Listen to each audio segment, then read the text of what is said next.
الحمدللہ علی کل حال والصلاة والسلام علی صاحب حسن و جمال، اما بعد فاعوذ باللہ من الشیطان الرجیم، بسم اللہ الرحمن الرحیم۔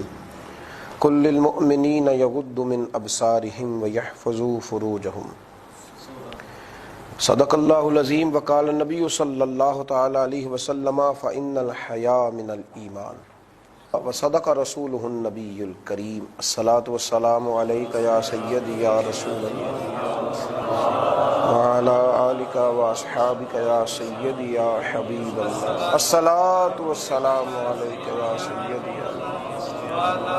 وعلی آلک واصحابک یا حبیب اللہ۔ حمد و صلوات کے بعد مومن کی زندگی میں جن چیزوں کی خوبصورتی دین نے بڑی پسند فرمائی ہے، ان میں سے ایک چیز ہے شرم و حیا۔ جو لوگ بے باک ہوتے ہیں بات کرنے میں، چلنے میں، کھانے پینے میں، اور اپنے آپ کو کسی بھی زاویے میں اور کسی بھی دائرے میں بند کرنا پسند نہیں کرتے، دین ایسے لوگوں کی حوصلہ افزائی نہیں کرتا۔ حاضرین و ناظرین، اس بات پر ضرور غور فرمائیے کہ انسان کا حیا دار ہونا اسے وضع دار کرتا ہے۔ انسان جب حیا والا ہوتا ہے تو اس کی گفتگو میں خوبصورتی ہوتی ہے۔ اب لوگوں نے بہت زیادہ بولنے کا نام اور ہر ایک کی پگڑی اچھالنے کا نام بے باکی اور نڈار اور بے خوف ہونا رکھا ہے، حالانکہ اسلام شرم و حیا کا مذہب ہے۔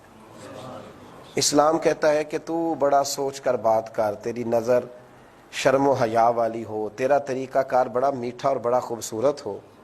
قرآن مجید نے ارشاد فرمایا قل للمؤمنین یغضوا من ابصارہم، اے محبوب علیہ السلام مسلمان مردوں کو حکم دیں کہ اپنی نظروں کو نیچے رکھیں، نظریں جھکا کے رکھیں، وَيَحْفَظُوا فُرُوجَهُمْ، اور اپنی شرمگاہ کی حفاظت کریں۔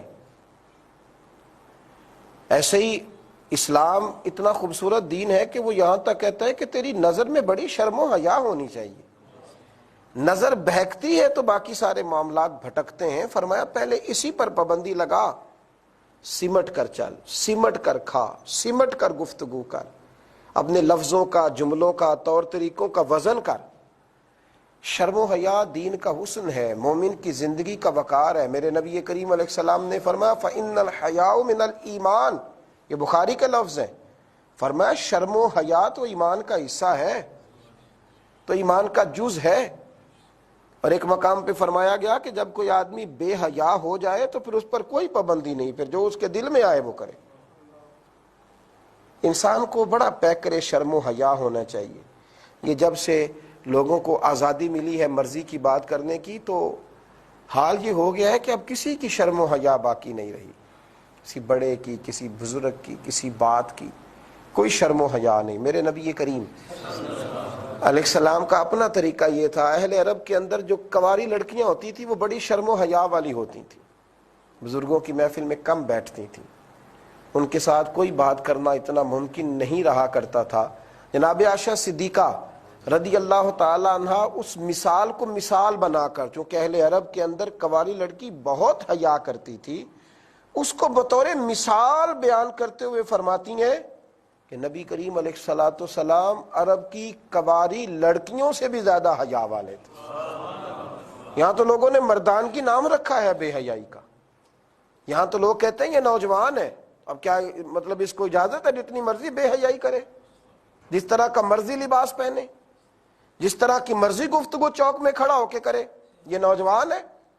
فرمایا نبی کریم علیہ الصلوۃ والسلام عرب کی کنواری لڑکیوں سے بھی زیادہ باحیا تھے۔ حضور علیہ السلام شرم و حیا کے پیکر تھے، اور صرف یہ نہیں کہ حضور علیہ الصلوۃ والسلام شرم و حیا کے پیکر تھے، بلکہ میرے کریم نے اپنے صحابہ میں بھی اس فیض کو تقسیم فرمایا۔ بڑی معروف روایت ہے کہ جناب شیخین کریمین حضرت ابو بکر آئے، حضرت عمر آئے تو اللہ کے محبوب کی پنڈلی مبارک سے، حالانکہ پنڈلیوں کے اوپر تک، ٹخنوں تک اگر انسان، گھٹنوں تک اگر انسان کا کپڑا موجود ہو تو شریعت اس کو اجازت دیتی ہے، تو پنڈلیاں تھوڑی سی، حضور کی کپڑا موجود نہ تھا۔ حضرت صدیق اکبر آئے، حضور آرام فرما رہے، جناب عمر آئے آرام فرما رہے، حضرت عثمان آئے تو اللہ کے ابھی اٹھ کے بیٹھ گئے، طامت کو سمیٹا، کبھی آپ جملوں کی قیمت دیکھیں تو اتنے بڑے جملے فرما دیے. حضرت عائشہ صدیقہ رضی اللہ تعالیٰ عنہ عرض کرنے لگی یا رسول اللہ صلی اللہ علیہ وسلم ابو بکر بھی آئے, آپ لیٹے رہے, عمر بھی آئے, عثمان کے آنے پر یہ اہتمام؟ تو فرمایا عثمان وہ شخصیت ہے کہ اللہ کے فرشتے بھی اس سے حیا کرتے ہیں. پیک کرے شرم و حیا. آپ اب یہاں ایک بات غور سے سن لیں اور سمجھ لیں کہ جو حیا کرتا ہے اس کی حیا کی جاتی ہے. فرمائے عثمان وہ پیک کرے شرم و حیا. حضرت عثمان غنی فرمایا کرتے تھے جب سے حضور کا چہرہ دیکھا ہے کبھی اپنی شرمگاہ بھی نہیں دیکھی, اور جب سے یہ ہاتھ سیدھا میں نے حضور کے دست مبارک میں دیکھ کر بیعت کی ہے نا, حضور کے دست مبارک میں ہاتھ دے کر بیعت کی ہے, میں نے اپنا یہ ہاتھ سیدھا کبھی اپنی شرمگاہ کو بھی نہیں لگایا. حضرت عثمان غنی کا یہ معیار زندگی تھا کہ چار دیواری کے اندر بھی غسل کرتے تھے تو کپڑے پہن کے کرتے تھے. کسی نے کہا جائز بھی ہے, اجازت بھی ہے, لوگ کرتے بھی ہیں, تو اندر کس سے حیا کرتے ہو؟ فرمانے لگے باہر لوگوں سے حیا کرتا ہوں, جب تنہائی میں ہوتا ہوں تو رب سے حیا کرتا ہوں. شرم کے ساتھ رہنا, حیا کے ساتھ رہنا, حیا والی گفتگو کرنا, یعنی جو جس کی طبیعت میں آئے گا وہ پوسٹ کرے گا, جو جس کے دل میں آئے گا وہ پوسٹ کرے گا. مذاق کے نام پر, دل لگی کے نام پر آپ ایسی گفتگو کریں گے جو اکثر اہل خیر نہیں کرتے, جو شرم و حیا والے لوگ نہیں کرتے, وہ بات کریں گے. وہ کمزور باتیں جو کل تک غیر اخلاقی لوگ کیا کرتے تھے وہ گھروں کے اندر داخل ہو گئی, اور وہ نوجوان وہ سمجھتا ہے کہ چونکہ میں دل لگی والا ہوں, میں شغل میں رہتا ہوں, میں مرضی سے بات کرتا ہوں. اس نے سوچا ہی نہیں کہاں بیٹھ کے اس کو کیا بات کرنا چاہیے تھی, اس نے اپنے جملوں کا وزن ہی نہیں کیا, اس نے سمجھا ہی نہیں. شرم اور حیا یہ حسن ہے. میرے نبی پاک علیہ الصلوۃ والسلام نے ارشاد فرمایا جب حیا جاتی ہے تو خیر لے جاتی ہے. نبی کریم علیہ الصلوۃ والسلام نے حیا کو ایمان کا حصہ قرار دیا, اور حضور علیہ السلام فرمانے لگے ایمان کی 60 سے زیادہ شاخیں ہیں, 60 سے زیادہ شعبہ جات ہیں. یہ صحیح بخاری میں موجود ہے. 60 سے زیادہ. دیکھیں نماز پڑھنا بھی شاخ ہے, روزہ رکھنا بھی شاخ ہے, لیکن حضور علیہ السلام نے نا باقیوں کا مجموعی طور پر ذکر کر دیا. فرمایا اسلام کی 60 سے زیادہ شاخیں ہیں اور حیا بھی ایمان کی شاخ ہے. یعنی باقیوں کو مجموعی طور پہ بھی 60 سے زیادہ ہیں, لیکن حیا کا نام لے کر بیان فرمایا, نام لے کر فرمایا حیا بھی ایمان کا ایک حصہ ہے. اس لیے میرے نبی پاک علیہ الصلوۃ والسلام بڑے شرم و حیا والے, شرم و حیا کو پسند کرنے والے, چیزوں کا خیال رکھنے والے, اور بڑی اخلاقی طور پر ان چیزوں پر بڑی نظر رکھنے والے. حضرت مرثد بن نبی مرثد رضی اللہ تعالیٰ عنہ فرماتے کہ کلمہ پڑھنے سے پہلے میرا بہت ساری عورتوں کے ساتھ میرے معاملات رہتے تھے, معاذ اللہ, میں بڑا حسین و جمیل تھا. کچھ چیزیں ایسی تھیں جب کلمہ پڑھنے کے لیے حاضر ہوا حضور نے سب کو الگ الگ نصیحتیں فرمائی. میری باری آئی تو فرمایا نظر کی ذرا حفاظت کرنا. کہتے میں وہی تھا کہ لوگ فخر محسوس کرتے تھے میرے حسن و جمال کے سبب سے, لیکن پھر میں گلی سے گزرا تو وہ عورت جس کو دیکھنے کو میں نکلتا تھا پھر وہ مجھے دیکھنے نکلی, اور جس کے لیے میں منتظر رہتا تھا وہ میری منتظر رہی. اسلام کیا فقط کلمہ پڑھنے کا نام ہے, اور غلامی کیا فقط 2-4 جملے بول دینے کا نام ہے؟ فرماتے وہ میری منتظر رہی. اور جب میں اس کے قریب سے گزر گیا تو آواز دے کے کہنے لگی دیکھتے کیوں نہیں, نظر تو اٹھاؤ. میں نے کہا کیسے اٹھاؤں؟ اس محبوب کا کلمہ پڑھ گیا ہوں جنہوں نے نظریں جھکانے کا حکم دے دیا, اب یہ جھکی رہیں گی. میں شرم و حیا والے رسول کا غلام ہوں. یہ کیسے ہو سکتا ہے کہ کوئی بے حیائی کا کام کروں؟ یہ کیسے ممکن ہے؟ اتنے اعزاز والے لوگ. اب تو حال یہ ہے خوف خدا, شرم نبی, یہ بھی نہیں وہ بھی نہیں. اب تو جو زیادہ بدتمیز ہوتا ہے اس کا زمانے میں زیادہ عروج ہوتا ہے. اب تو جو زیادہ گفتگو تند و تیز کرتا ہے لوگ اس سے ڈرتے ہیں. اور یہ یاد رکھ لیں میرے نبی پاک علیہ السلام نے فرمایا بدترین ہے وہ شخص جس کے شر سے بچنے کے لیے لوگ اس کی عزت کریں کہ یہ حیا کے بغیر بات کرتا ہے لہذا اسے سلوٹ کرو. آپ کیا سمجھتے ہیں کہ ہمارا روب ہو گیا ہے؟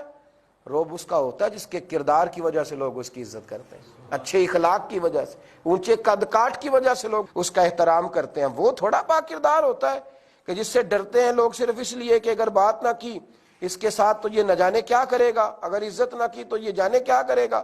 تو میرے بھائی حیا کرنا, حیا میں رہنا, جامع ترمذی میں میرے نبی کریم علیہ السلام نے ایک بات ارشاد فرمائی ہے، میں جب اس بات کو پڑھا کرتا ہوں نا تو میں کہتا ہوں اگر قوم اس کو رٹ لے تو بچ جائے گی۔ حضور علیہ السلام فرمانے لگے 4 چیزیں میری بھی سنت ہے اور سارے رسولوں کی سنت ہے۔ 4 چیزیں میری بھی سنت ہے اور سارے رسولوں کی سنت ہے۔ یا رسول اللہ کون کون سی؟ فرمایا مسواک کرنا، خوشبو لگانا، نکاح کرنا، اور چوتھے نمبر پر فرمایا شرم و حیا سے زندگی گزارنا۔ یہ میری بھی سنت ہے اور سارے نبیوں کی سنت، سارے رسولوں کا طریقہ ہے، سارے پیغمبروں کا طریقہ ہے، شرم و حیا سے زندگی گزار۔ اب لوگ کہتے ہیں کہ نوجوان کیسے ہے جی، دیکھو جی جوانوں کی طرح بیٹھ یار، جوانوں کی طرح بات کر۔ اور میں نے کہا اصل جوان ہوتا ہی وہ ہے، قد اونچا ہوتا ہے، نظر جھکی ہوئی ہوتی ہے، چہرے پہ حسن ہوتا ہے، لیکن وہ حسن دراصل اندر کے نور کا ہوتا ہے، اندر کے پیغام کا ہوتا ہے۔ حضرت سلیمان بن بشار ایک درویش تھے، ہمارے حج کرنے جا رہا تھا، بڑا خوبصورت تھا، بڑا خوبصورت تھا۔ حج کے لیے نکلا تو رستے میں ایک جگہ پڑاؤ کیا تو ایک بی بی آ گئی، اس نے مجھ سے کچھ طلب کیا، میں نے کچھ دیا تو وہ کہنے لگے یہ نہیں چاہیے۔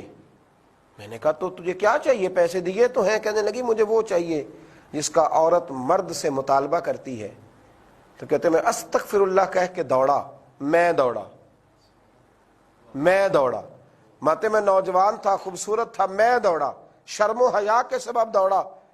کہتے ہیں وہ مجھے آوازیں دیتی رہی، میں اتنا دوڑا، اتنا سر پٹ دوڑا کہ مسجد میں گیا، 2 نفل پڑھے، پھر میں لیٹ گیا، اور جب میں لیٹا تو مجھے خواب میں حضرت یوسف علیہ السلام کی زیارت نصیب ہوئی۔ جناب یوسف علیہ السلام مجھے فرمانے لگے اٹھ میرے سینے سے لگ۔ میں نے کہا کیا ہوا؟ کہنے لگے تو نبی کریم علیہ السلام کا امتی ہو کر تو نے وہ کام کیا ہے جو میں نے نبی ہو کر کیا تھا، میں نے پیغمبر ہو کر کے کیا تھا، یہ اعزاز ملا۔ شرم سے رہیں، حیا سے رہیں، مومن کا زیور ہے شرم و حیا۔ حیا مومن کے ایمان کا حصہ ہے، اس کے لب و لہجے میں بھی حیا ہوتا ہے، آنکھ میں بھی حیا ہوتا ہے، کردار میں بھی حیا ہوتا ہے، اور حیا بندہ تھوڑی دیر کا بھی کر لینا، صوفیاء فرماتے ہیں رب کا حیا تھوڑی دیر کا بھی بندہ کر لے تو اللہ اس کی بخشش فرما دیتا ہے۔ ترمذی شریف میں حدیث ہے، نبی پاک علیہ السلام نے فرمایا کفل نام کا ایک شخص تھا بنی اسرائیل میں، معاذ اللہ تعالیٰ بڑا بے حیا تھا، عورتوں کی عزتوں پر ڈاکے ڈالتا تھا، فحاشی اریانی اس کا شیوا تھا۔ ایک غریب مجبور بیوہ عورت اس کے پاس آ گئی، کہنے لگی میرے بچے بھوکے ہیں، مجھے کچھ امداد کی ضرورت ہے۔ بڑا مالدار تھا، کہنے لگا امداد تو تب ملے گی جب تم معاذ اللہ میرے ساتھ منہ کالا کرے گی۔ اس نے کہا میں حیا والے گھرانے سے ہوں، حیا والے باپ کی بیٹی، حیا والی ماں کا دودھ پیا ہے، حیا والے شوہر کی بیوہ ہوں، میرے ساتھ یوں نہ کر۔ کہنے لگا نہیں، پھر مفت خوروں کے لیے کچھ بھی نہیں ہے۔ یہاں لوگوں نے غریبوں کی عزتیں اچھال نہیں ڈالی، یہاں لوگوں نے امداد کے نام پر بڑی بڑی رسوائیوں کے بازار گرم نہیں کیے، کیا کیا ظلم نہیں کیا گیا، اور کس کس طرح کر کے لوگوں نے اخلاقی دائروں سے باہر کیا۔ وہ کہنے لگا کہ پھر تو جا، میں کوئی مدد نہیں کروں گا۔ میرے نبی کریم علیہ السلام فرماتے ہیں خاتون گھر گئی، اور جب بچوں کے روتے ہوئے چہرے دیکھے تو لوٹ آئی، کمرے میں آ کے کہنے لگی جیسے تو کہے گا میں تیار ہوں، پر میرے بچوں کو روٹی دے دے۔ حضور نے فرمایا نا اولاد آدمی کو کمزور کر دیتی، بزدل کر دیتی، بچے بھوکے، تو جیسے کہے گا میں کروں گی، پر روٹی ان کو دے دے۔ اس نے کہا ٹھیک ہے، پیسے دے دیے۔ عورت دوبارہ آئی تو دروازے بند کر دیے۔ جب عورت کے قریب ہاتھ بڑھانے لگا تو وہ کانپنے لگی۔ کہا کیوں کانپتی ہو؟ سب دروازے بند ہے، کوئی آنے والا نہیں۔ تو بی بی نے ایک جملہ کہا، کہنے لگی نہیں، ایک دروازہ کھلا ہے جو بند نہیں ہو سکتا، ایک ہستی دیکھ رہی ہے جسے کوئی دیکھنے سے روک نہیں سکتا، اس سے شرم کر کے حیا کر کے میں روتی ہوں۔ کہا وہ کون ہے؟ کہنے لگی تیرا اور میرا رب، نہ اس کا دروازہ بند ہوتا ہے نہ روکا جا سکتا ہے۔ جب اس نے یہ لفظ کہے تو کفل پر بھی سختہ طاری ہوا، کہنے لگا تو عورت ہو کہ رب کا اتنا حیا کرتی ہے، میں تو مرد ہوں۔ یہ کہہ کے اس نے دروازہ کھولا، کہا تو آزاد ہے، اور پھر سر سجدے میں رکھ کے رونے لگا، کہنے لگا اے اللہ میں بھی تجھ سے حیا کروں گا، میں بھی تجھ سے ڈروں گا، میں کھری توبہ کرتا ہوں، اللہ میری پردہ پوشی فرما۔ یہ لفظ کہے، کلمہ پڑھا، روح پرواز کر گئی۔ مشکل تھا لوگ اس کے جنازے میں بھی آتے، اس کی بے حیائیاں، فحاشیاں، اریانیاں زمانہ جانتا۔ مشکل تھا لوگ نماز جنازہ بھی پڑھتے، لیکن لوگ کہتے ہیں کہ صبح اس کے دروازے پہ لکھا تھا کہ اللہ نے کی فل کی بخشش فرما دی. تھوڑی دیر کا بھی اگر کوئی حیا کرے، تھوڑی دیر کا بھی اگر کوئی حیا کرے. بغداد میں ایک بزرگ رہا کرتے تھے، انہیں مسکی کہا جاتا تھا، خوشبوؤں والا بابا، خوشبوؤں والا بابا. کسی نے ان سے کہا بابا اتنی خوشبو کہاں سے لگاتے ہو؟ کہا بس آتی ہے. کچھ نوجوان پیچھے بھاگنے لگے، نہیں ہمیں بتائیں کہاں سے آتی ہے. وہ کہنے لگا بیٹے کچھ بھی نہیں. زیادہ جب لوگوں نے مجبور کیا تو کہنے لگے بات یہ ہے کہ میں کپڑے کی دکان پر سیل مین تھا، بہت خوبصورت تھا. کچھ مالدار عورتیں کپڑا خریدنے آئیں تو کہنے لگی کہ اس جوان کو ہمارے ساتھ بھیجو، جو کپڑے ہمیں چاہیے ہوں گی رکھ لیں گے، باقی یہ واپس لے آئے گا. کہتے ہیں مجھے گھر لے جا کر انہوں نے بند کر لیا، اور ان کی جو بڑی مالکہ تھی وہ کہنے لگی کہ تو میرے ساتھ منہ کالا کرے گا تو یہاں سے جائے گا. کہتے ہیں میں تھا تو خوبصورت، پر اللہ نے مجھے شرم و حیا کی دولت عطا فرمائی. رب کریم نے، یہ بھی اللہ کی عطا ہے. جو چہروں پر نور ہوتا ہے نا، یہ باطن کا حسن ہوتا ہے تو چہروں پر چھلکتا ہے. یہ آرٹیفیشل ہو تو یہ کام نہیں دیتا. فرماتے ہیں کہ وہ خاتون جب میں نے اسے کہا تو وہ کہنے لگی کہ اگر تو یہاں سے نکل بھی گیا نا، زبردستی بچ بھی گیا تو میں شور کروں گی، تجھے بدنام کروں گی، امیر ہوں تو غریب ہے. کہتی اتنی بڑی مشکل آ گئی، شرم و حیا کے راستے میں اتنی بڑی رکاوٹ آ گئی. اس زمانے میں گھروں کے اندر باتھ روم ہوتے تھے اور لوگ گھر کے اندر ہی پخانہ کرتے تھے، خادم اٹھا کر باہر پھینکا کرتے تھے، یہ والا سسٹم نہیں تھا. تو کہتے ہیں کہ میں اوپر گیا، میں نے کہا مجھے تو واش روم جانا ہے. جب میں پخانے کے لیے گیا تو میں نے اپنی شرم و حیا کو قائم رکھنے کے لیے اس گندگی کو وجود پہ مل لیا، گندگی کو وجود پر مل لیا. جب میں نیچے اترا تو کہنے لگی تو پاگل ہے، گھن آتی، کھولو دروازہ نکال دو. کہتے مجھے باہر نکال دیا. میں نے ایک کنویں پہ جا کے غسل کیا، رات کو سویا تو جناب یوسف علیہ السلام کا دیدار ہوا. انہوں نے میرے وجود پہ دست مبارک لگایا، کہنے لگے تو نے شرم و حیا کے سبب اپنے وجود پر تھوڑی دیر کے لیے اگر گندگی کو ملا ہے تو اب قیامت تک تیرے وجود سے خوشبو آتی رہے گی. اور بغداد کے لوگ کہتے جب ان کا وصال ہوا تو ان کی قبر سے بھی خوشبو آ رہی، اس لیے کہ انہوں نے اپنی شرم و حیا کی حفاظت کی. خوشبوئیں شرم و حیا والے لوگوں کے پاس ہوتی ہیں. جب حیا نہیں رہتی تو کوئی خوشبو بھی پاس نہیں رہتی، کوئی حسن بھی پاس نہیں رہتا. اگر ہم چاہتے ہیں کہ خوشبوؤں میں بسے رہیں تو شرم و حیا والے رہیں. اللہ سمجھنے کی توفیق عطا فرمائے. آخر دعوانا الحمدللہ.